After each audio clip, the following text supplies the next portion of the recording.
مرد کی فطرت اللہ نے ایسی بنا دی کہ یہ چاہتا ہے کہ میری بیوی پاک دامن کی زندگی گزارنے والی ہو۔ اگر مرد کی عمر ذرا بڑی ہے تو وہ یہ چاہتا ہے کہ عورت عقل سمجھ میں مجھے افضل سمجھے،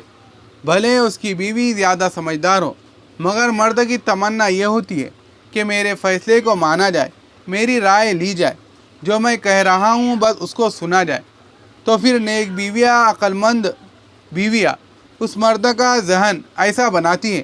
کہ وہ وہی بات پسند کرتا ہے کہ جو اچھی ہوتی ہے۔ دوسرا، وہ یہ چاہتا ہے کہ مجھے بیوی کا چہرہ ہمیشہ ہنستا مسکراتا نظر آئے۔ عورتیں اس بات کو اچھی طرح سمجھیں کہ مرد جب باہر اپنے کام کاج میں ہوتا ہے تو اس کو بہت سارے تفکرات ہوتے ہیں، لین دین کے اور لوگوں کے ساتھ میل ملاقات کے۔ جب وہ تھکا یا پریشانیوں کا حل کرتا ہوا گھر واپس آتا ہے تو جب وہاں بھی اس کو باسی چہرہ نظر آتا ہے تو پھر اس کا دل ٹوٹتا ہے۔ یا عورت اگر سامنے سے میلا منہ لے کر بیٹھی ہو تو مرد کی پھر اس کی طرف توجہ ہی نہیں ہوتی، باہر وقت ہی رونا دھونا لگائے رکھے کہ پریشانیوں سے سکون پانے کے لیے گھر میں آیا اور بیوی نے آگے سے بڑی پریشانیاں اکٹھی کی ہوئی ہیں۔ تو یہ ذہن میں رکھنا کہ مرد کی ہمیشہ یہ فطرت ہے کہ وہ چاہتا ہے کہ میں گھر آؤں تو مجھے ایسا ہنستا مسکراتا چہرہ ملے کہ میرے باہر کے غم ختم ہو جائے اور مجھے سکون مل جائے۔ یہ بھی چاہتا ہے کہ عورت خدمت گزار ہو، رحم دل ہو اور درگزر کرنے والی ہو۔ جب مرد کی عمر زیادہ ہو جاتی ہے یعنی بوڑھا ہو جاتا ہے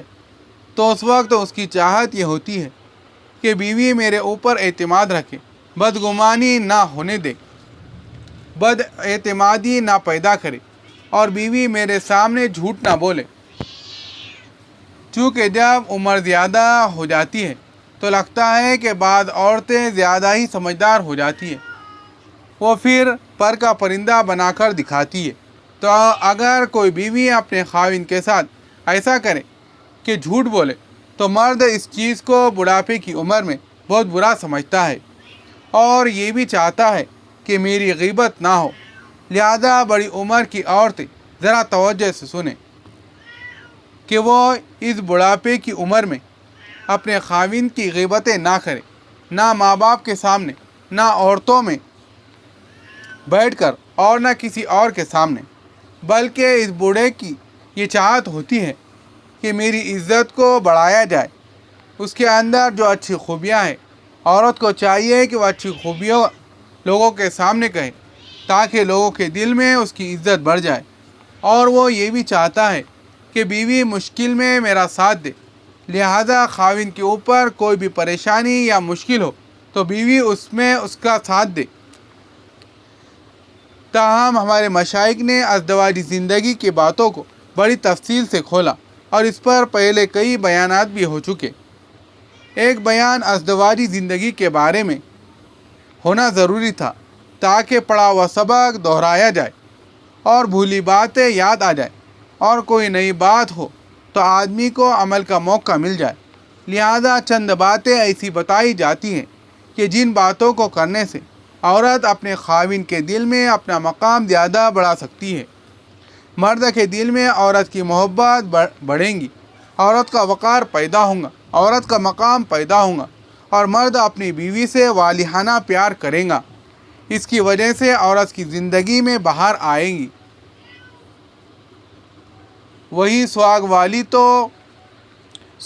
تو وہی ہوتی ہے کہ جس کو اس کا خاوند پسند کرتا ہو۔ اس میں سب سے پہلا اصول یہ ہے کہ خاوند کے ساتھ بات ہمیشہ نرم لہجے میں کی اور عزت سے کی جائے، اس لیے کہ اللہ تعالیٰ نے اس کو گھر کا قوام بنایا، عورتوں کا قوام۔ اللہ تعالیٰ فرماتے ہیں کہ ہم نے خاوندوں کو بیویوں پر درجہ عطا فرمایا۔ اب جب اللہ تعالیٰ نے ترتیب ایسی بنا دی تو اللہ کی بندیاں اس بات پر راضی ہو، خوش ہو کہ اللہ نے ہمارے میاں کو ہمارا سردار بنایا، ہمارا بڑا بنایا، یہ بھی اس کو بڑا ہی بنا کر رکھے۔